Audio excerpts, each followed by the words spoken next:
What's up, guys? It's Ashton the Mountaintops back again. We are in the third week already of July. Time's flying by.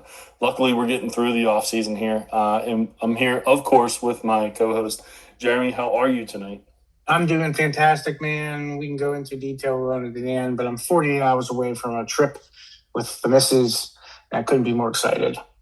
Yeah, no, it sounds like it's going to be a good time. You're getting to see our former podcastian.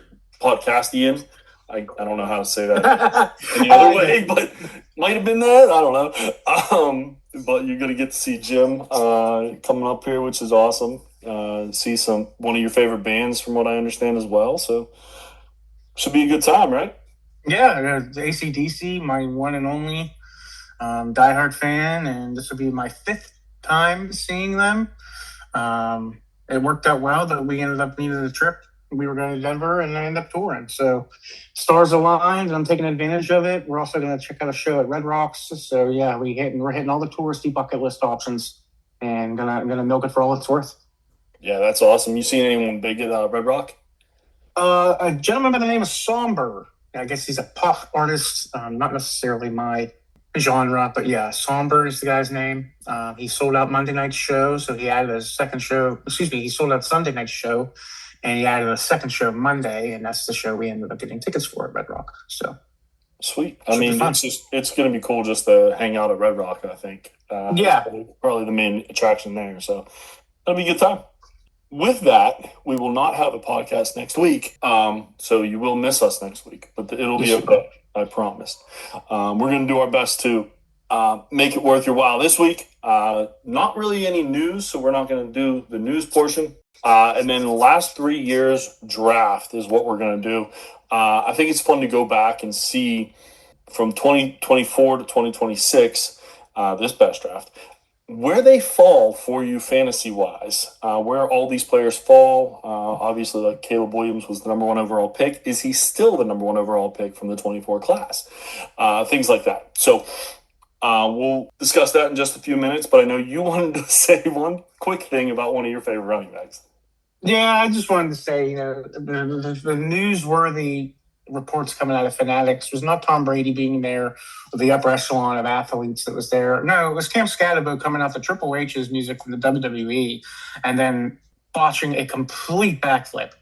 He failed to stick the landing. We're talking about Cam Skattebo, who came back from who was on the verge of coming back from significant injury. He had major structural surgery on the very leg he used to launch and land on said backflip. So just Camp Skattebo, dynasty managers look away, and unfortunately, I couldn't. You can't change Cam. That's what it is. We know it's going to be a shorter career because of how he plays, and we love it. But it's going to be a good time. And he did hit a backflip for the celebrity softball game, so he has hit it. He just was too pumped about Triple H and overshot. I want to see him hit the end zone. That's what I want to see him hit. I want to see him hit the end zone, or I want to see him hit a Myles Garrett coming in. He's about to rip off Jaxson Dart's head. That's what I want to see him hit. I don't care about no backflips. I can understand that. I get it. So the concussion brothers, we'll see what happens. If that team's healthy, though, they're going to be so much fun to watch. It's so many points going to be going on there for the Giants. It'll be a good time. If they connect, man, if they really can connect on all cylinders, they really have a nice young offense that could do some damage. It's going to be fun. And for a while too, if they all are able to stay healthy, it'll be a lot of fun. So with that, actually, every single player that we were talking about right there is going to be in this conversation, I think. Going into the last 3 years of mock draft, I guess. So we're going to do all 3 years combined. It's going to be we're going to try to do 4 rounds. We talk a lot, so we'll see how that works. So hopefully it's going to be 4 rounds. But if it only gets to 3, at least we'll get you 36 names out there. 12 picks per round. That makes it the 36 or 48. And Jeremy, you're going to start with the odds. I'll do the evens. It's not like we're trying to make a team or anything like that. This is literally best player on your board left. And then we'll be able to do a little bit more of a deep dive because it's the whole show. So that'll be kind of nice because these are especially the beginning players. These are cornerstone pieces to a dynasty roster because they're young, talented, and most of them are already proven. Prove that they can do it. So super excited to do this. So we're going to get started. I'm going to stop talking. Go ahead with your number one overall pick.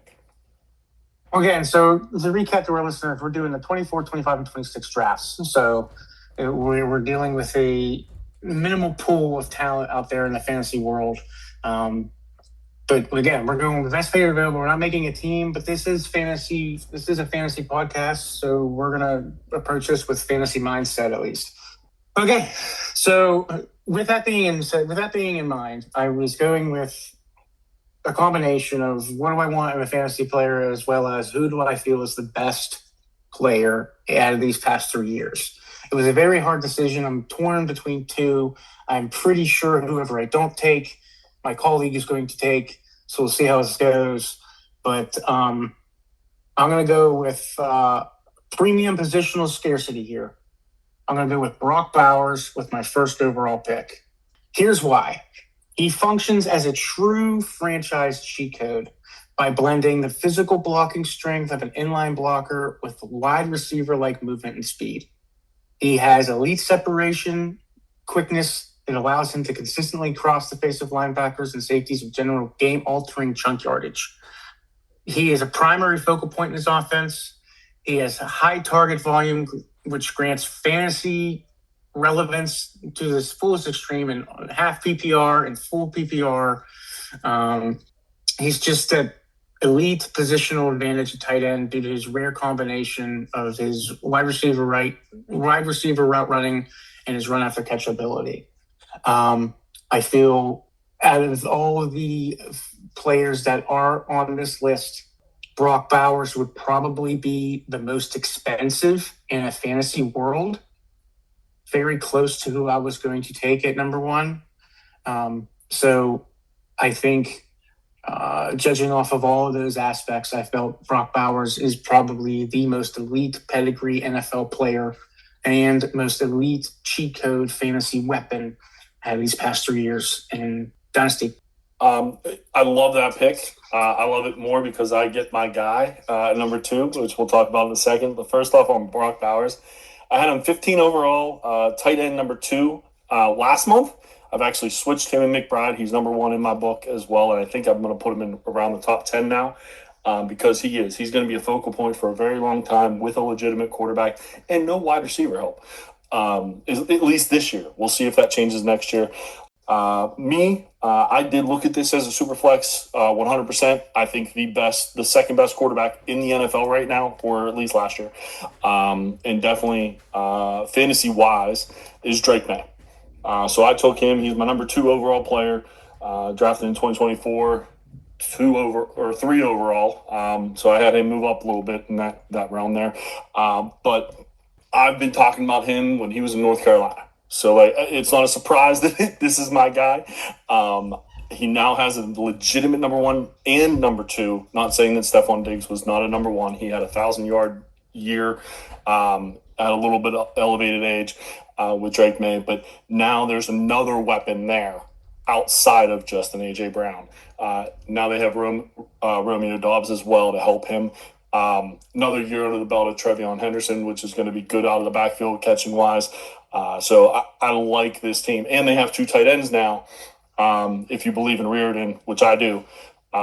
So he's going to be able to spread the ball around a little bit more to a little bit better pass catches than what he had last year. So I expect an even better year from the second place MVP.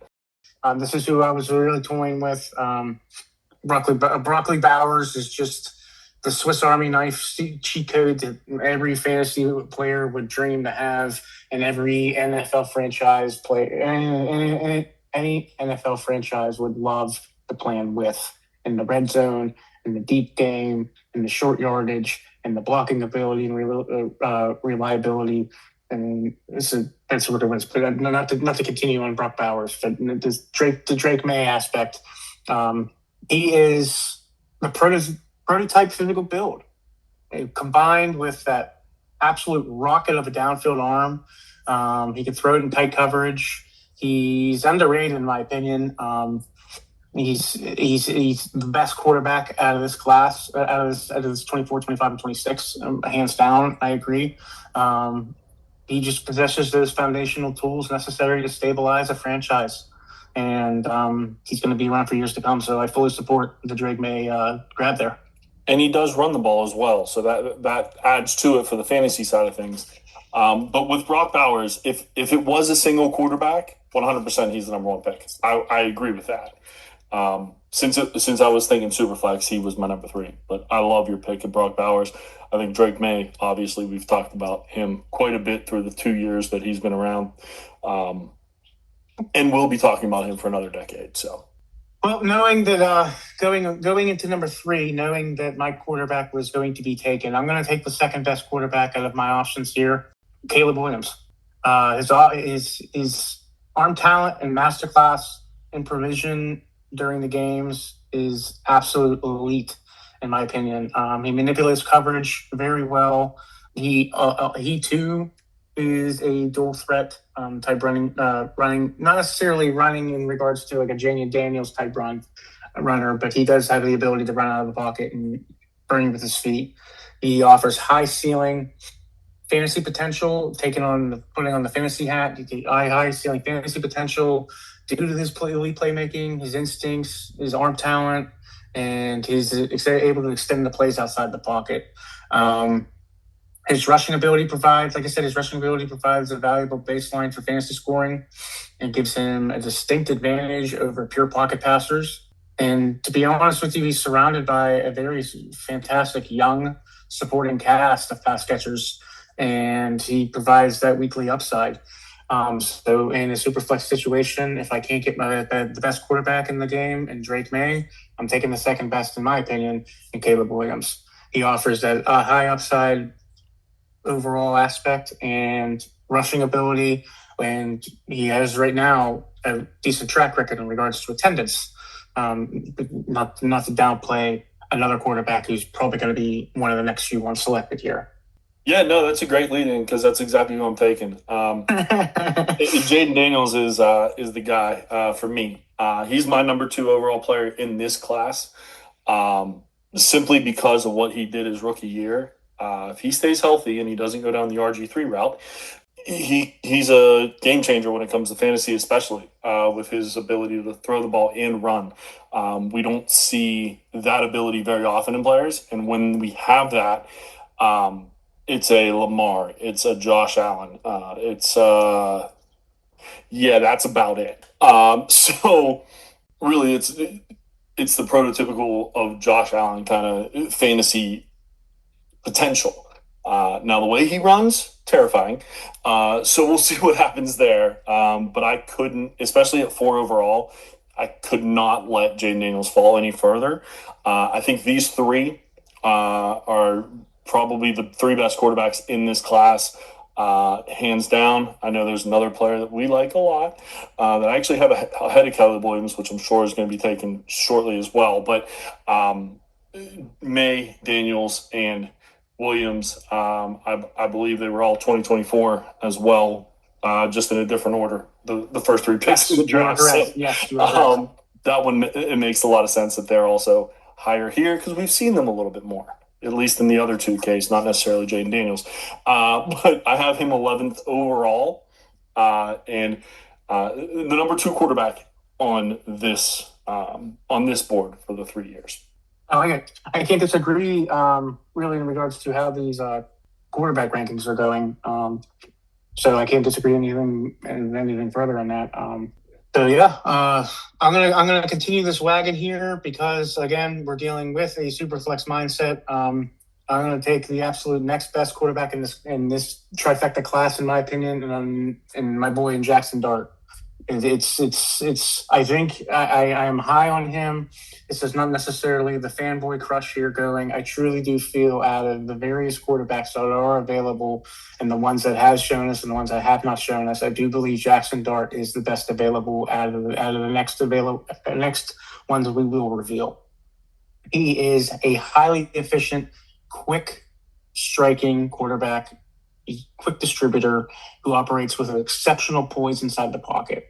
He's underrated in regards to his rushing mobility because of his past injuries and his concussions. I know he had 2 concussions, but if the Giants were 10-6 that year, I'm curious if those concussions would exist. I'm not necessarily saying that they weren't concussions, but I'm not necessarily saying that they were concussions. I know that there has been rumor that coming out that they were trying to play it safe at the end of that year with Jaxson Dart. So we'll see how this goes with this year. I'm not willing to mark him off as injury prone at this time.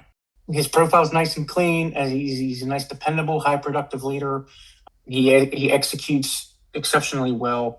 I think when you add the youth behind him, his rushing mobility, his football mindset. Again, I do feel out of the best available, out of the remaining available quarterbacks, he is the best available.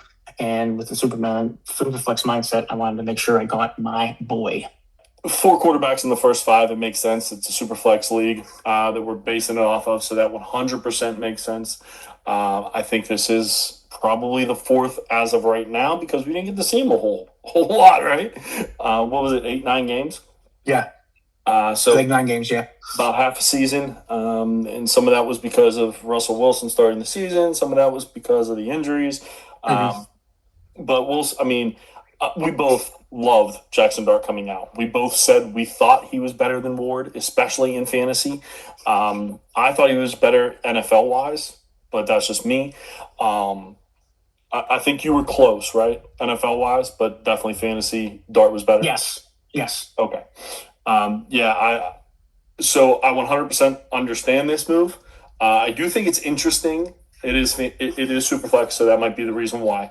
Not one wide receiver or running back taken yet, and there's going to be a few taken coming soon. And when I mean soon, I mean right now is one of them.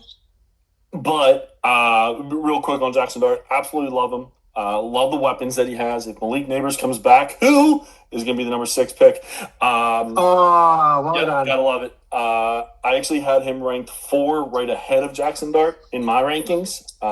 16 overall. And when I say overall, I don't mean for this draft. I mean overall throughout the entire NFL. And Jaxson Dart 19, so super close together for that. And the first wide receiver taken, Malik Nabers.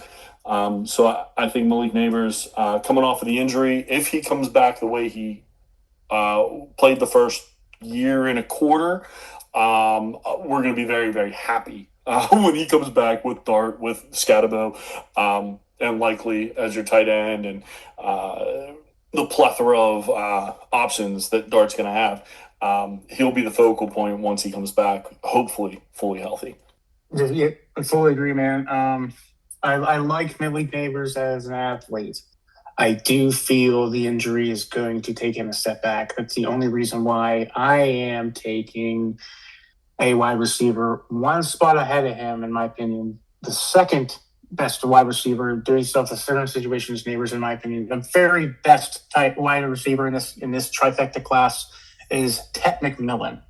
He is going to be the wide receiver I grab here. His massive physical frame paired with his high pointing boundary brilliance makes him an absolute nightmare for opposing defensive backs to handle. He expands quarterbacks' margin of error by completely dominating standard, intermediate, and vertical 50-50 catching situations. He projects clean as a high-volume, true number 1 boundary weapon at a professional level. He is already adapted to the NFL aspects in regards to the type of competitiveness and skill set that is needed for that. And I believe his skill set and his trajectory is only on the up and up. Malik Nabers, again, I love the call. He is my second favorite wide receiver out of this trifecta. But I do feel, based off present standards, I got to take Tet over Malik. I believe in Malik Nabers. I think if he's healthy, he's one of those players that are game-changing, like a Jefferson, like a Lamb, like a Chase, Puka, Amon-Ra, who we forgot about talking about last week, by the way. I just want to make a real quick edit. We completely forgot about Amon-Ra St. Brown, the top 5 wide receivers, and I wanted to smack myself when I realized it. So No disrespect to Monreal if you are a fan. He is absolutely in that conversation. Moving on. So 22, I had him overall previously. And you're right. He may be the best. And again, this is one of the things that we kind of agreed on, I think, coming out of last year, that I would have drafted him pretty high in a rookie draft, where I think he fell a little bit further than I anticipated.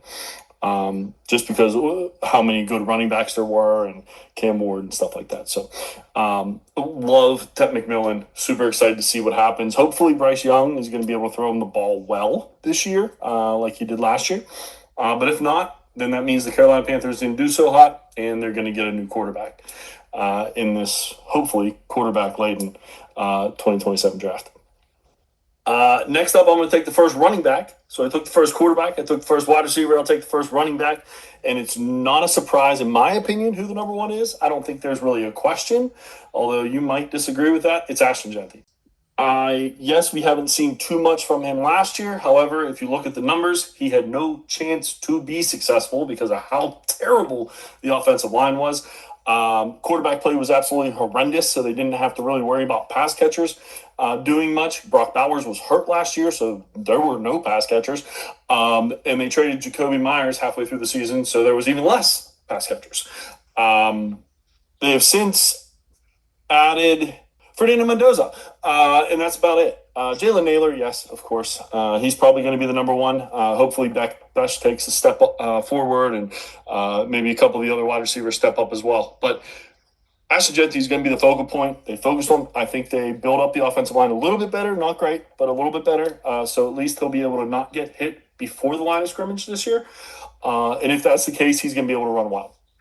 It's going to be Brock Bowers and Ashton Jeanty who are going to lead this team if they're going to do anything until Fernando Mendoza gets his feet wet, for sure. So with a young quarterback, the two most important pieces is a comfortable tight end and a strong running back and a smart head coach who runs the ball a lot, which is exactly what they have. So I'm super excited for Ashton Jeanty. I think we overhyped him a little bit. He had a good year last year with that terrible offensive line. But because of how big everyone hyped him up to be, people thought he had a bad year. So I think this year starts that top five talk in running backs currently. So super excited for Ashton Jeanty this year and moving forward.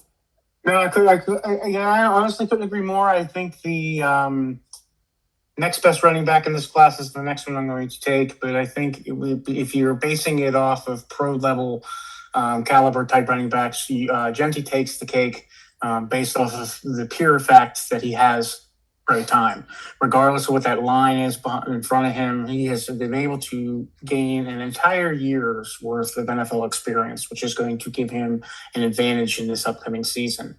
His advantage is over the next running back to be taken, Jeremiyah Love. He provides an elite upside fantasy asset. His rare combination of speed, explosive playmaking, and his proven three-down versatility, in my opinion, gives him immediate RB1 potential and a cornerstone of Arizona's offense. I know Arizona does have a very running back heavy room. That's a short-term problem for a long-term gain here. We're talking about Jeremiyah Love, who was, in my opinion, next to Jeanty, the hottest commodity coming out of any type of draft in regards to running back and fantasy relevance. He features high-end perimeter speed, lateral suddenness, ability to smooth transition into pass-catching threat as well. And he has that home run hitting capability on offense as well. So I think it's very close between the two. I am pumped to see what Jeremiyah Love's rookie year is compared to Ashton Jeanty's, because again, I think Love has a better offensive line, but he definitely has more mouths to the face than Jeanty did. So it's gonna be fun to see these two develop as they go, and compare them as they go, as their careers go. Yeah, no, absolutely, and they're super close in age, so that makes sense as well. I had Jeremiyah Love number 10 on the board, 30th overall. So I have one player ahead of him who I am going to take. But I'm excited for Jeremiyah Love. I think everyone's excited for Jeremiyah Love. I think if you were in a rookie draft, you know who number one overall was before you came into the draft. It was Jeremiyah Love. Whether it was a single or a double quarterback or a super flex or a whatever flex you want to say, it was Jeremiyah Love this year. So really excited. 4 overall pick. Arizona has a lot of mouths to feed. However, their defense isn't very good, so they're going to have to be on the field a lot. They build up the defense a little bit better, but they really focused on the offense again. So they're going to have a lot of mouths to feed, but they're also going to have a lot of chances. So we'll see if Jeremiyah Love's able to do what we think he's able to do this year. For me, down the stretch, there was one tight end who was kind of head and shoulders above everybody else except for McBride and Bowers, and that's Colston Loveland.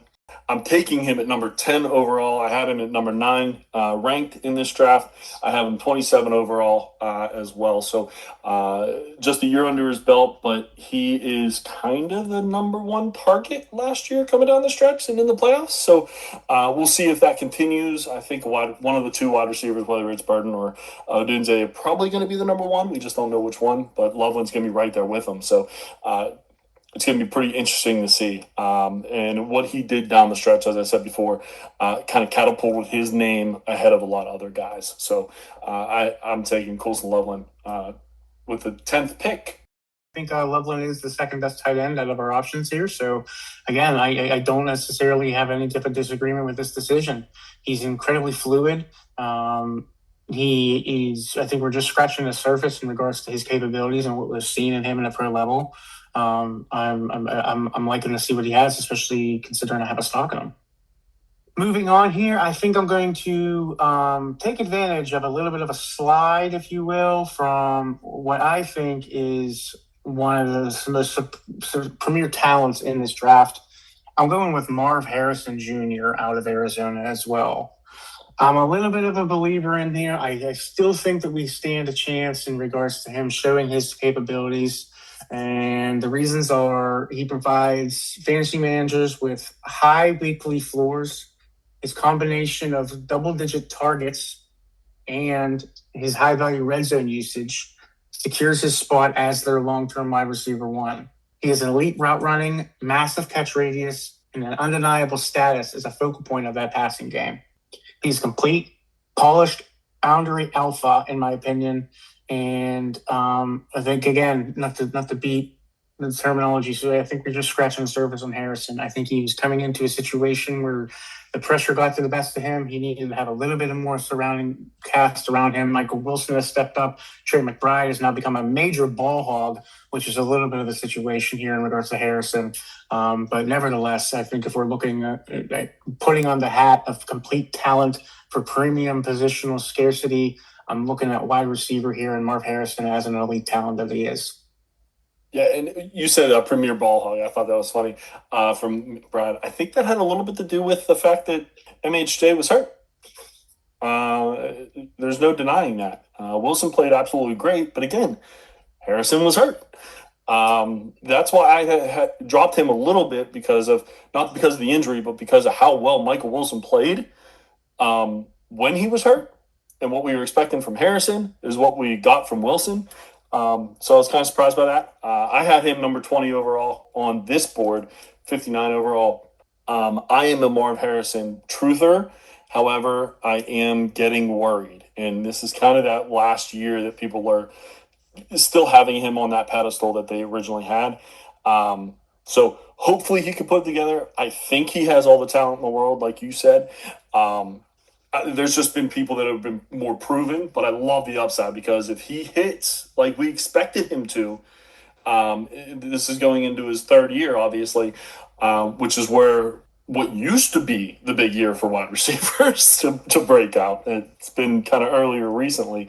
What he did in Ohio State, I believe he has it. We just haven't seen it yet, and I love the upside pick though for sure. For me, I'm going to go back to the tight end well and just steal all the tight ends from the 2025 class. He is my number 11 ranked player, so I get him at 12 with a little bit of a discount, not really. 37 overall. Tyler Warren from the Indianapolis Colts. Him coming in from Penn State, we were gushing over this guy, if you remember, Jeremy. Yes. Absolutely loved him. Going into the draft, I thought Tyler Warren was by far better than Colston Loveland. Now, he started off hotter. Colston Loveland came in late, hence why I have them flipped now.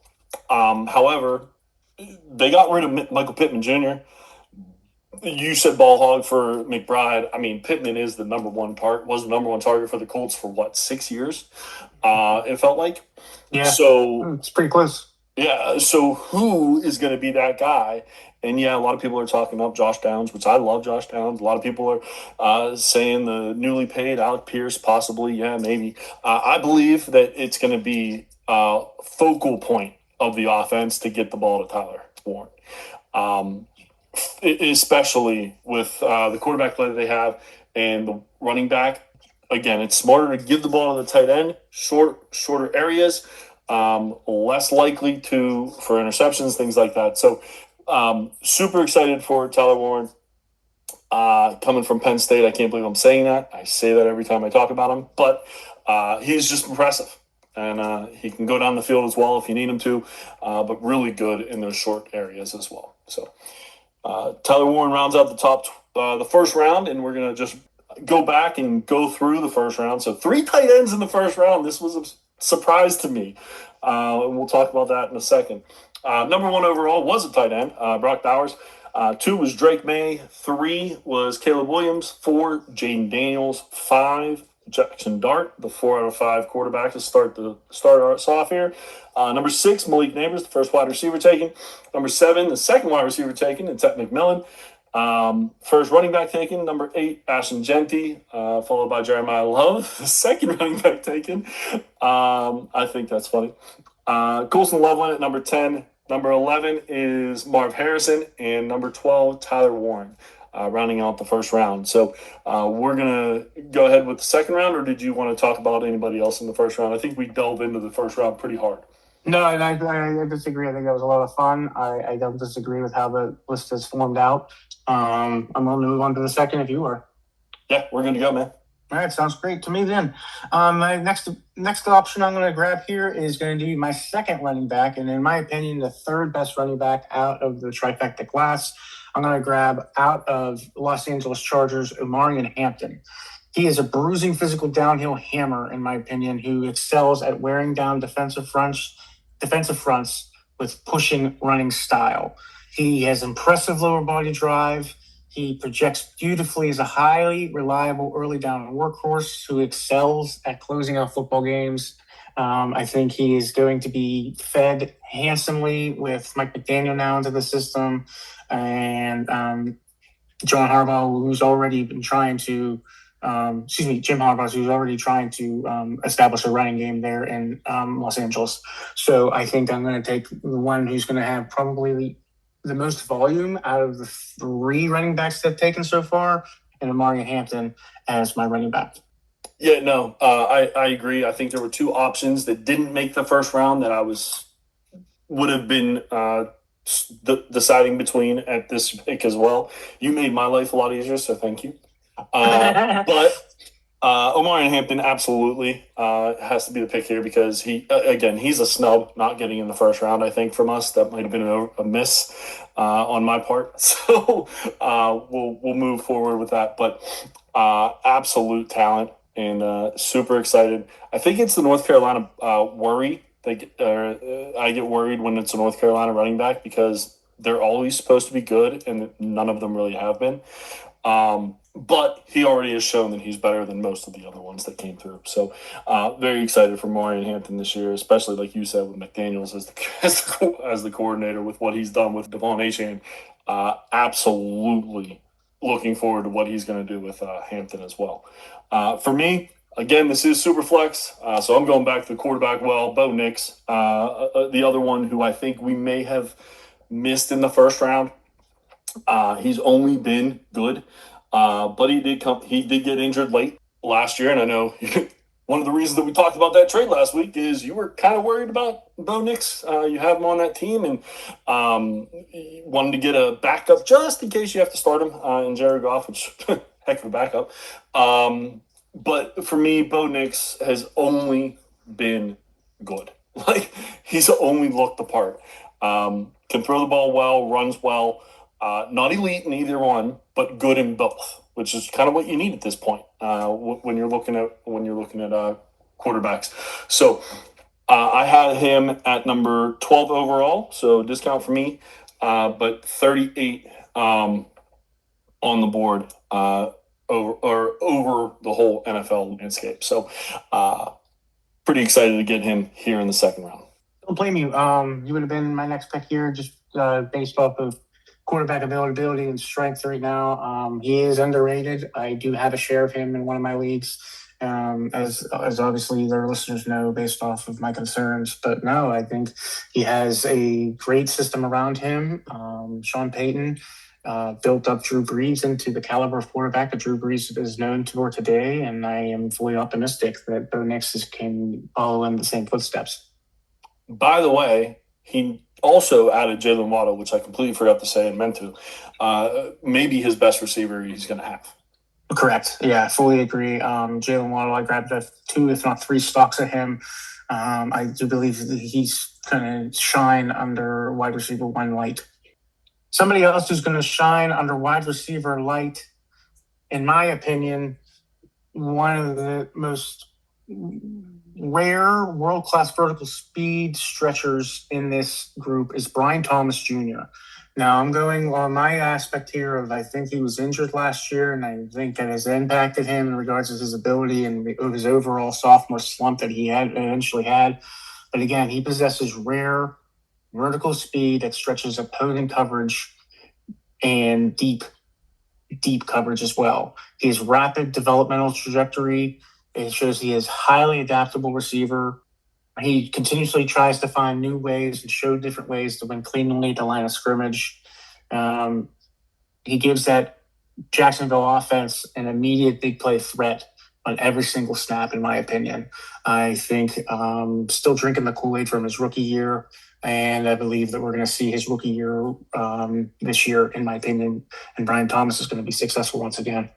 Taking Brian Thomas for my next position here, who I have just for fun ranked 12th overall in this group class. So I'm happy. Yeah, he definitely had a really good year with Mac Jones his rookie year. He hasn't been able to figure it out with Trevor Lawrence, and hopefully that comes this year. Like you said, it might have been the injury last year as well. So we'll see what happens with him. That was a surprise to me. So I'm going to take who I think is the next best running back, or wide receiver, excuse me. And in the same class in 2024, Rome Odunze. People remember when we originally, when we started the pod, I think, I had Rome ahead of Malik and right around Marvin Harrison Jr. In that, it was the 3, right? BTJ ended up coming up late in the draft process, but I really loved Rome. I loved what him and Penix did at Washington, which made me a fan of both of them.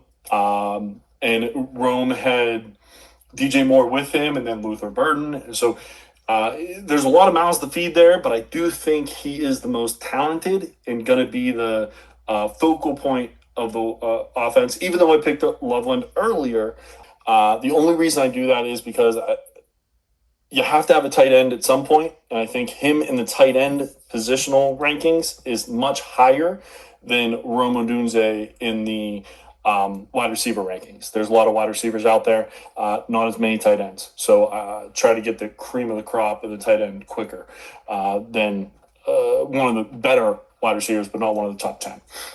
So I have Rome Odunze 40 overall. I think it's around the 15 wide receiver mark there. But on this, I had him at 14. So again, one spot a little higher there. So pretty happy. I'm glad. Yeah, that's a good spot. And speaking of tight end, I'm going to go with my second tight end, who I think, with no disrespect to who you've taken so far, I think I agree with the ranking so far, but I do believe that there is a gap after the following tight end. So I wanted to grab him, and basically he is my 14th overall in this trifecta class. So I'm going to go with Harold Fannin Jr. out of Cleveland. He's highly athletic, highly productive. He's a receiving tight end who displays exceptional natural hands. His fluid body controls enables him to adjust on off-target throws without losing any forward momentum after contact. Definitely what I've noticed. He presents an exciting developmental profile with elite pass-catching ceiling that heavily values the positional mismatch traits associated with tight ends versus any types of defense. I went with the pass-catching tight end again here. He had been proven to have some blocking abilities, which only puts him on the field more. So obviously a great win there as well. But my 14th overall in the trifecta class of Harold, Fannin Jr., I'm grabbing here as my second tight end. Yeah, I mean, you can't say much negative about him when it comes to last year. The only negative I really have on him is that they brought in a few extra pass catchers, so they might take a little bit away. But I love this pick. I think you're right. After him, it kind of falls off the face of the earth for tight ends, or it's hopium.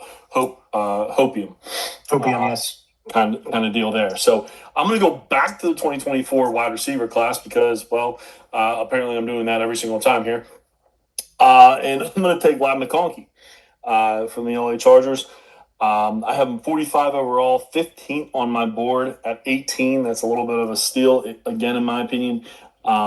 He had a little bit of a down year as well last year, like we were talking about with BTJ. However, I think without a Keenan Allen, who is kind of a short yardage guy as well, that he'll be able to open up the field a little bit, or they'll be able to open up the field a little bit more for Ladd to be able to do his thing like he did his rookie year. Love the call, man. I'm not surprised you took him here. I know you're a big McConkey fan, and I had nothing bad to say about him. He's a very quick separator.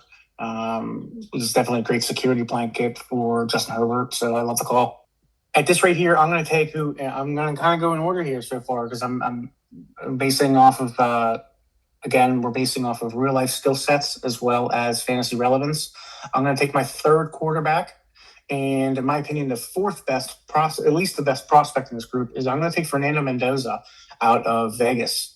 He's highly imposing, big-bodied pocket passer who demonstrates advanced processing speed and high-level structural command on tape, at least from what we've seen. He's under probably one of the most distinct umbrellas known to man by being under Tom Brady's umbrella, being affiliated with the Vegas Raiders. So having that type of mentorship alone, to me, is enough to rank him a little bit higher than some of the other quarterbacks that we have in this class, such as a Cam Ward, on this particular club, in this trifecta class, such as a Cam Ward or Michael Penix. I think having this Brady connection is a very underrated and untalked about aspect in Mendoza's development and Mendoza's future. He does have the ability to lay throws over the middle. He's rapidly rising as one of the most exciting high ceiling arms available, in my opinion. And I want to make sure I grab a slice of him right now. I'm grabbing Fernando Mendoza, my opinion, the 15th overall ranked in this class. Yeah, I had him 21 in the class, 61 overall. So not too far off on where you're at there. You can't say enough about Fernando Mendoza. His back shoulder throw that Aaron Rodgers made kind of famous, I guess, if you want to say, is incredible. And if they can find a wide receiver who can do that well, it's going to be dangerous for sure. So looking forward to him. He also has Kirk Cousins, who is not a bad person to learn from as well. Yes, another underrated comment here. No one's talking about Kirk Cousins because everyone is drafting Fernando, and rightfully so. Kirk Cousins has a minimal, in regards to fantasy aspects, a minimal, if non-existent, fantasy future for the Vegas Raiders. But in regards to mentorship, Kirk Cousins is probably one of the better ones that I would want to appoint a quarterback, which is probably why they went and got him during this free agency. Yeah, and he'll be able to start as well, learn the ropes. So it'll be good. For me, I'm taking another guy in the 2026 class, just like you did. However, I'm going with wide receiver Carnell Tate. He was not my number one wide receiver. He wasn't my number two wide receiver coming in. And then he ended up getting the absolute best position possible to have from this wide receiver class, which he is by far going to be the number one. No offense to your love of Wan'Dale Robinson. But he is by far going to be the number one for Cam Ward. And if Cam Ward's going to take a step like a lot of people are saying he will, it's going to be because Carnell Tate's the reason. Super excited to see him at number 20. I had him 16 overall in this draft, 54 overall. So can't say enough good things. We talked about him quite a lot during the process for draft this year. I had him in – this is the first time I've had him in front of Fernando Mendoza. And the reason for that is really just the landing spot versus Fernando not having really any help around him except for a tight end and a running back, no wide receiver. So I'm a little bit worried about that. Hopefully they'll be able to fix it quick. So that's the only reason I would switch those two. Nope, full support on that one. Full support. I'm actually going to continue my wide receiver path here. I think the next one I'm going to take is who I have ranked 27th overall in this class. But looking at the wide receivers here, I want to take advantage of this opportunity. He's incredibly safe, technically advanced, intermediate option, and who I'm referring to is Emeka Egbuka out of Tampa Bay. He exploits soft spots in zone coverage. He has reliable hands and a strong frame that makes him a highly effective weapon on crucial third down conversions. He possesses an extremely high developmental floor that translates cleanly in any professional system, in my opinion. He has an ascending high-volume dynasty asset with a dynamic 2025 rookie season, at least in the beginning half of it, where overall combined he posted 938 yards and 6 touchdowns for the Bucs. So with the departure of Mike Evans, I think Egbuka is going to step in to a very healthy role here in regards to opportunity and development and showing off his absolute skill set. I'm taking Egbuka here with my pick. Yeah, absolutely. I like it. A lot of people are expecting a lot from him this year. I had him 19 on this board, 58 overall. So I love the call. It seems like a steal for me, or to me, for you at 21. 22, I'm going to take Bucky Irving, who sometimes people, for some reason, have just forgotten that he exists. And I'm kind of curious as to why, because he's only been good when he's on the field. So I had him at 17 on this board, 55 overall. Another guy from the 2024 class. So when hopefully this 27 class is good, because if we do this again next year, I got to figure out who I'm going to take. But no, I absolutely love Bucky Irving. He is, in my opinion, one of the better young talents in the NFL. That it doesn't get the just due that a lot of the other young talents are getting. So wanted to make sure we got him in the second round here, and that's what we did. I'm going to surprise you a little bit here. You've done that a couple times already. Yeah, I'm going to surprise you here, especially because I don't want to say I've talked down on him. I understand the capabilities of where he's at. I just feel that there is an overwhelming cloud ahead of him. However, you have began to be my sunlight to open up those clouds. I'm referring to Jonathon Brooks, running back, Carolina Panthers. I'm going to availability here, and I'm looking at this, and he is, in my opinion, the next best running back available on the board after Bucky Irving. So Jonathon Brooks is going to be taken here. He's remarkable, basing again off of college tape and potential of what we're looking at here, because again, he has had a horrific career so far in the NFL. But he's remarkably smooth. He's a dual threat running back whose vision allows him to maximize zone blocking patterns perfectly. He's quick, has very decisive cuts to the line of scrimmage to ensure he consistently gains positive yardage. And he has excellent pass catching capabilities as well that not necessarily are talked about enough, in my opinion, from what I've been looking at here. He has excellent pass catching capabilities, which blocks him into a potential 3-down weapon here as we potentially see the rise of Jonathon Brooks and the potential fall of Chuba Hubbard.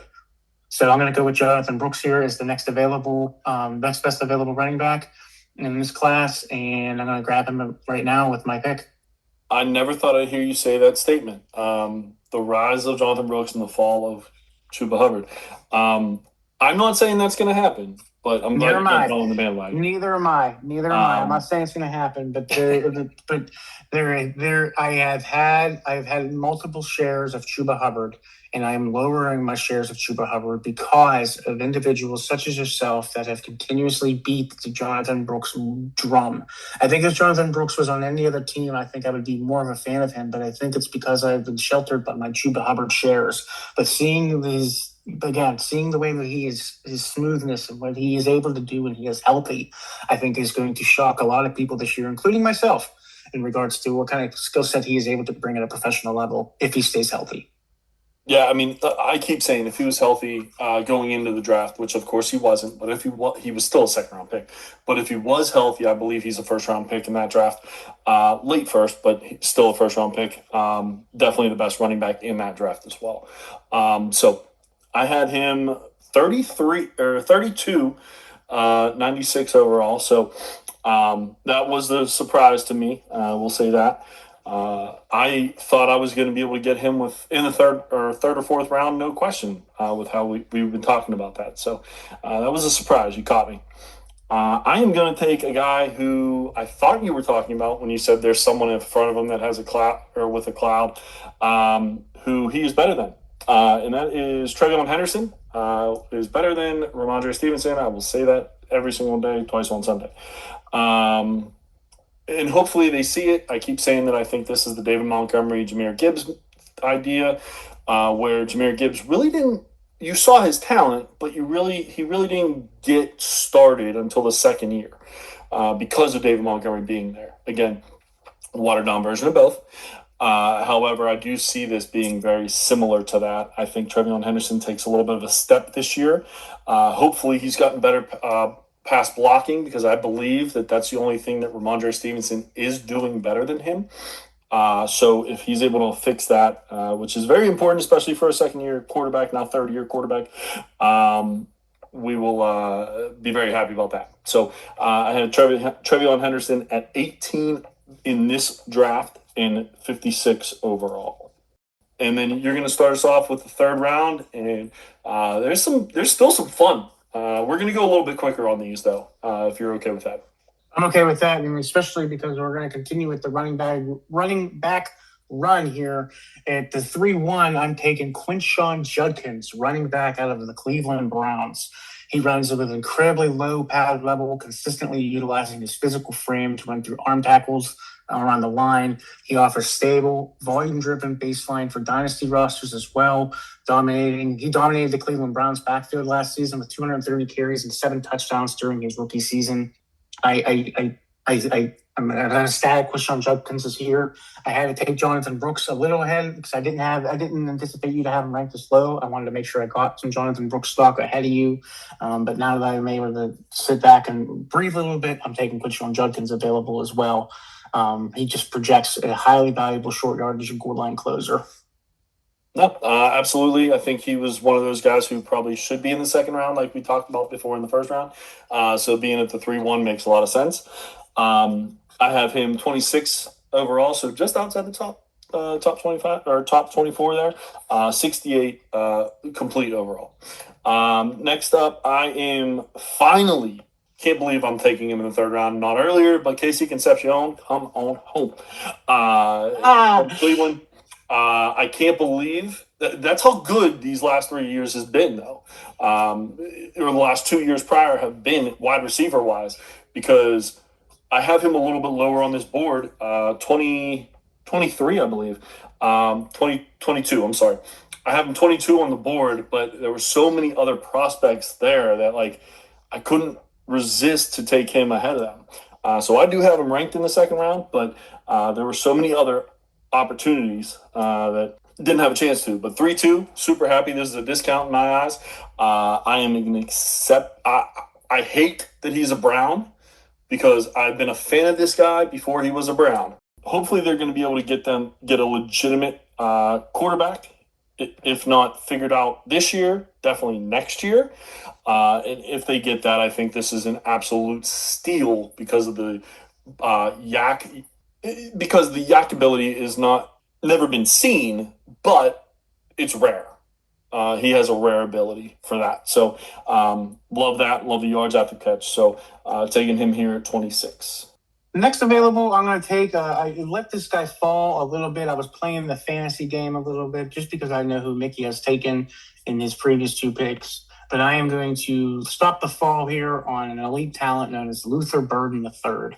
He is a dynamic, high-volume slot weapon who transforms into heavy contact running back the moment he secures the ball. He's in a high-powered offense with Chicago and Caleb Williams, who is another draftee of mine. He's able to provide offensive coordinators with creative, dynamic weapons capabilities to design plays around. I'm grabbing Luther Burden. He might step a little bit ahead of Odunze this year in regards to skill set. We'll see. That is the first time, if you didn't take him, I was taking him. So he was absolutely the next one on my list. So good call there. Good take by Luther Burden. I think he is going to be the number 2. However, I do think it's going to be very relevant. So really excited about that. I'm going to take another number 2 wide receiver, at least for the time being, as long as Olave is healthy, in Jordyn Tyson. I'm terrified that he's going to be hurt because he kind of was hurt every single year in Arizona State. However, at this point, you want to take upside. And like I said, going into the draft season this year in 26, I think he actually has the most talent out of the wide receiver crop that they have this past year. He just ended up falling behind a guy who I think has immense talent in Chris Olave. So Jordyn Tyson here, I had him 66 overall, 24 in this little draft here. Okay, I'm going to take my next available wide receiver here, in my opinion, Xavier Worthy. He has record-breaking vertical speed that causes immediate panic, in my opinion, in other opposing secondaries. It focuses in deep coverages and make deep coverages back up deeply entirely. I believe that he is going to be given a little bit larger of a role here with the aging Travis Kelce and the forever drama known as Rashee Rice.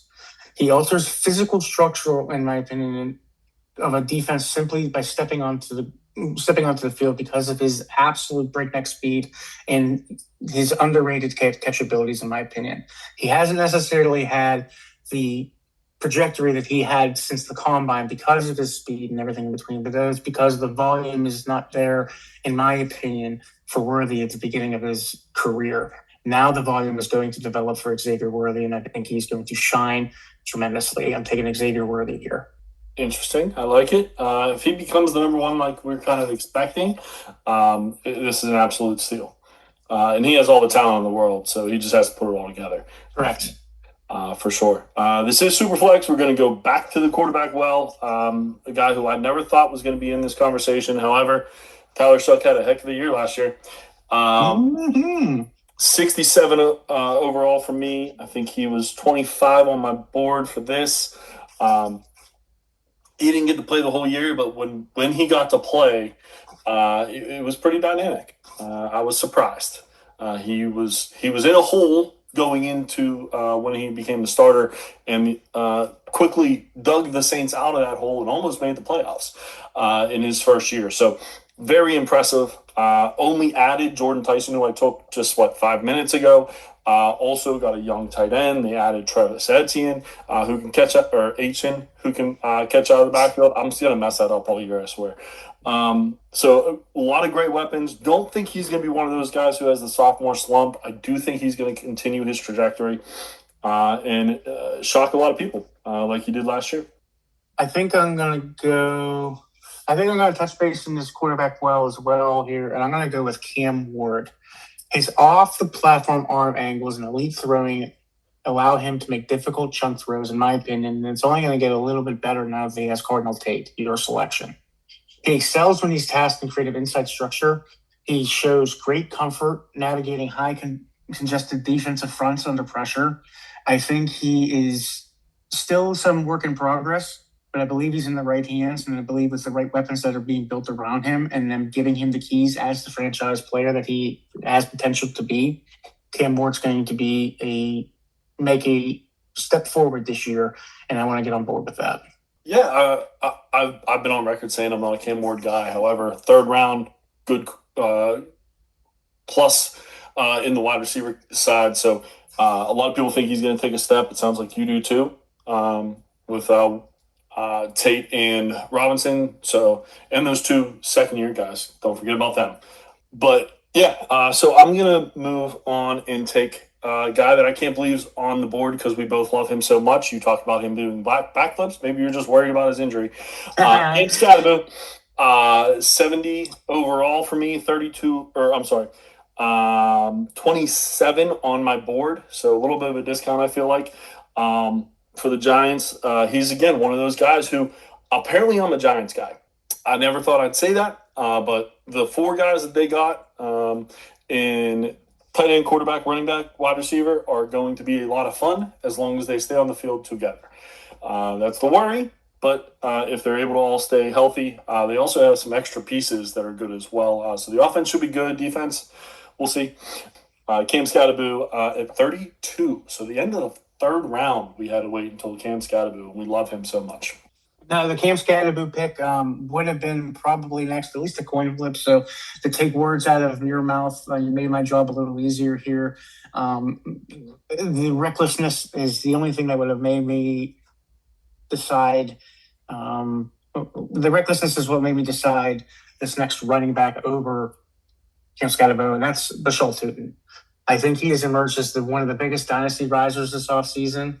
The Jacksonville Jaguars have cleared the path for his lead role after they let Travis Etienne depart for free agency. He had a strong rookie profile. He's ranked top 15 in yards after contact per attempt. He just brings the absolute immense explosive upside out of all the running backs, in my opinion, coming into this season. There has not been one that has been hyped up with the most glowing potential besides Jeremiyah Love than Bhayshul Tuten. So I'm going to take Tuten here as my next running back available. Yeah, you took him at 33. I have him ranked 33, so not too shabby, sir. I think you're surprised how high I had him ranked down. Yeah, I am. I'm a little surprised. 99 overall. I'm glad I grabbed him then, because I think you would have. Been the potential. Well, so, yeah. I actually have a couple people ahead of him still, and at 28 overall on my board, Makai Lemon, the rookie for Philadelphia Eagles, 71 overall, but 30. He'll be taking number 34 there. There's a potential. I hope this isn't the case because I have a lot of Smith shares, but there is potential that he just comes out of the gates like a ball of fire. A lot of people talked about him like Amon-Ra St. Brown. I don't see that quite yet. However, if it does happen, what a pick here. Absolute steal. However, I do think that the Eagles play well with two wide receivers, and he's definitely the number two, at least. So really excited to get him here and open up the offense a little bit, I believe is what's going to happen because of the Saquon Barkley coming back. I'm going to go with a little bit of a reach here, but I'm going to go with my guy here, so I'm going to have him ranked a little bit higher than what most people will have, but out of this trifecta class. The next one I'm grabbing is Kenyon Sadiq. I have been talking about him all offseason, and I cannot wait to grab him here. He boasts an incredibly impressive athletic profile that I can't wait to see developed into an NFL profile. He has it's hinting, in my opinion, to excellent future pass catching, mismatch ceiling, like a Trey McBride, like a Brock Bowers. Somebody's going to be that. He's going to be that type of pass catching type tight end. I can't wait to see it actually develop. He has fluid movement skills in space that are rare for an individual with his physical frame. He offers a fascinating, slow burn project with immense theoretical upside that ranks well on pure traits. This was one of our best scored tight ends in the combine in 2026, and I am grabbing him as fast as I possibly can for my next tight end available. Yeah, I have nothing negative. I won't even say however. I have nothing negative to say about Kenyon Sadiq. I'm super excited. The only negative is the fact that we don't know who the quarterback for 2027 is going to be for him. Yeah. And Geno Smith is his quarterback this year, and well, he was absolutely horrendous last year.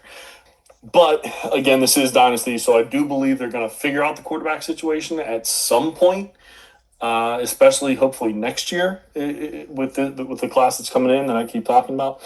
But I had Kenyon Sadiq at 29, 73 overall. I have Jadarian Price at 31, 88 overall. And that's actually going to be the last person in my top 99, top or in the double digits. So I'm going to take him with the last pick of the third round. He falls for me. I didn't know he fell as far for you, but he falls for me because I love Zach Charbonnet. However, he's out for a little bit. The minute that Zach Charbonnet comes back, I think he's the better back. But I fully agree, and that's why he fell for me. Just to answer your question, yeah, I fully agree. Well said.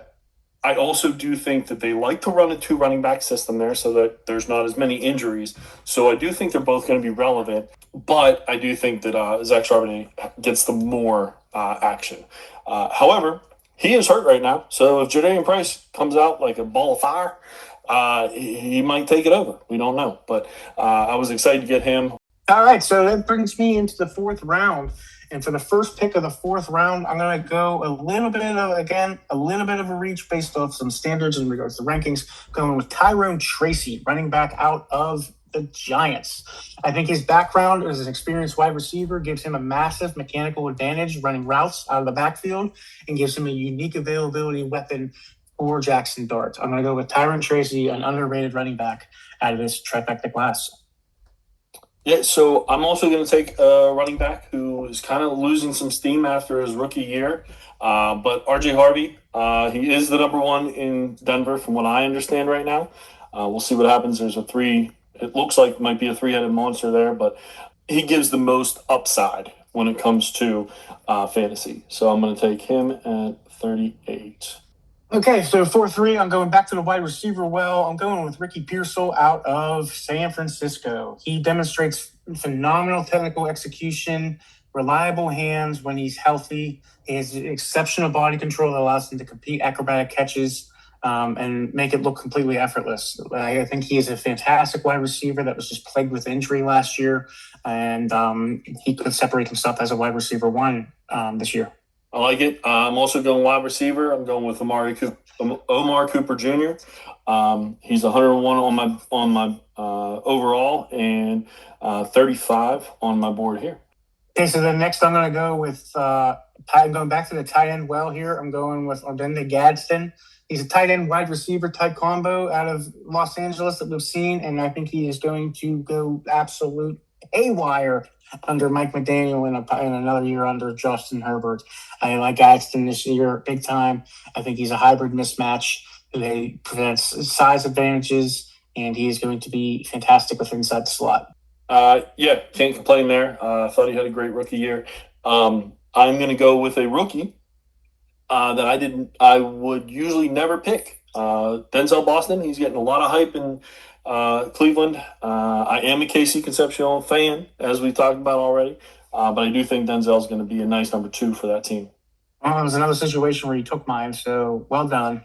You took mine by the way. Yeah. Random's next for me. Oh, there we go. Maybe we can make a trade.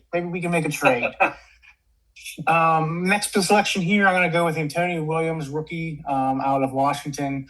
He's quick, highly elusive slot option who is going to essentially fill in the need of Terry McLaurin once the wheels fall off of Terry McLaurin, and in my opinion, Yeah, I'm going to go back to the tight ends. A.J. Barner had a great year last year for Seattle. I was amazed when I saw that he was in the 2024 class. I feel like he's older than that. But he's in the 2024 class, so I'll take him here. Next in here, I'm going to go back into the running back well. I'm going to go with Kyle Monangai at Chicago. Hard-nosed runner, hyper-disciplined, and runs in the interior, handles heavy workloads really well. He has mental and physical toughness. Great football intelligence, and he's, in my opinion, going to overtake Swift's touches very soon into the season. I like it. My number 40 overall player, or 40 player on this board is tight end as well, so I'm going to take him since we're already at 46, I think. Gunnar Helm. This is a little bit of hopium, I'm not going to lie. However, they did get rid of Chig because they have Helm. So I believe that he's going to have a pretty good year. And again, if Cam Ward's going to step up like a lot of people are saying he's going to, it's going to be because of his pass catchers have gotten better. I am taking him at 46. Out of some of the running backs available here, I'm going to take a running back who is technically a 1B, but in my opinion, he possesses truly elite short yardage vision and is utilized already in the fantasy world as well as real life world. And Blake Corum out of the Los Angeles Rams. His quick cutting ability allows him to slide through tiny cracks that we've seen, and we've already seen him starting to take some volume off of Kyron Williams. So at this juncture of the draft, I'm going to take Blake Corum with an opportunity to be a 1A. 100% agree with you. I think Blake Corum could take a little bit of a step this year as well. Started to last year. But with the last pick, you're putting me in a very difficult position because I'm going to take Jonah Coleman, and that means that Michael Penix didn't get drafted. Very sad. However, Jonah Coleman was ranked higher on my board, 119. Michael Penix is 120, so splitting hairs there, but I'm going to take Jonah Coleman. And I have him 42 on my board. Here, 119 overall. He's also, there's a little bit of hopium as well because I do have him on my dynasty team. He was one of the few rookie picks I got to pick this year. So hoping for the best here. So that was the fourth round. We did that a little bit quicker because we are running short on time. However, the names are relevant, like very relevant. Yeah. So we wanted to make sure we at least talked about some of them. So I'll have the entire list of who we picked, where we picked them, all 48 players posted in the podcast script feed or however you want to say it there, so everyone can actually see it while we're going through it as well. So anything before we head out, because like I said, we are a little short on time. Anything else you wanted to say? I love doing these kind of things. I love drafting. It's one of my favorite things when it comes to Dynasty. So this is a lot of fun for me. Full agreement, man. It's just a ton of fun.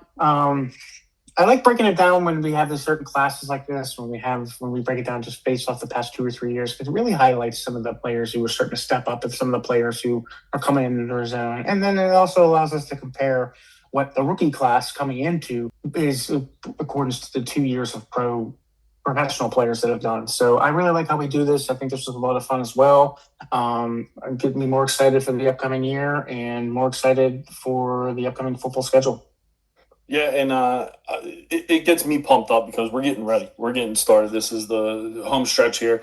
Next week we are off, but when we come back, we are doing we did this last year. We're doing a setup for each division and who are the relevant players to know about for every single team. So next week, like I said, we're off. You're going to be in Denver. Have a great time. Enjoy. Say hi to Jimmy for me. But also, in 2 weeks, we are going to be talking about the AFC and NFC North. And that is the Baltimore Ravens, Cincinnati Bengals, Cleveland Browns, Pittsburgh Steelers, a group that we know very well here in the Southwest Pittsburgh area, right, in the 412-724. And then we're going to have a player profile of Garrett Wilson, which is a super polarizing player right now. It feels like there's a lot of meat on the bone, as we were talking about before, for him. And then jump back in with the NFC North, which might be one of the best divisions in football next year. In my eyes, it probably will be. With the Chicago Bears, Detroit Lions, Green Bay Packers, Minnesota Vikings. Should be a lot of fun, a lot of players to talk about. There, especially in the NFC North. I mean, I can think off the top of my head probably over 15 players already. We're going to have to talk about fantasy relevance. So it should be an interesting podcast in 2 weeks. But again, we are off next week. Don't expect anything from us. I apologize. But we will be back in 2 weeks with the North Divisions, AFC and NFC, and Garrett Wilson. Anything you want to say before we head out? No, man, I appreciate everyone's fluidity with the next week being off. I appreciate everyone listening in with the full party this week and letting us do this thing. Let me do my thing this week, upcoming week. And we'll talk to you guys in 2 weeks after our rock and roll. Absolutely. Enjoy AC/DC. But for Jeremy, I'm Mickey. This has been Dynasty Mountaintop. Check us out on Podbean, YouTube, Apple, our socials at Dynasty MT Tops on Blue Sky and X. Also, email us, dynastymttops@gmail.com. For any comments, show ideas, what did you think? You can comment as well on YouTube or Apple or Podbean. And same thing there. What did you think about the podcast? Do you agree? Did we miss somebody? in 48 picks? I would hope not, but I already said we missed Michael Penix. A lot of people disagree with me on that one, but anyway. But for Jeremy, I'm Mickey. Again, this is the Dynasty and Mountaintops. Have a great 2 weeks, and we will see you for the home stretch, getting ready to get down to the first play of NFL season. 50 days. Rock and roll.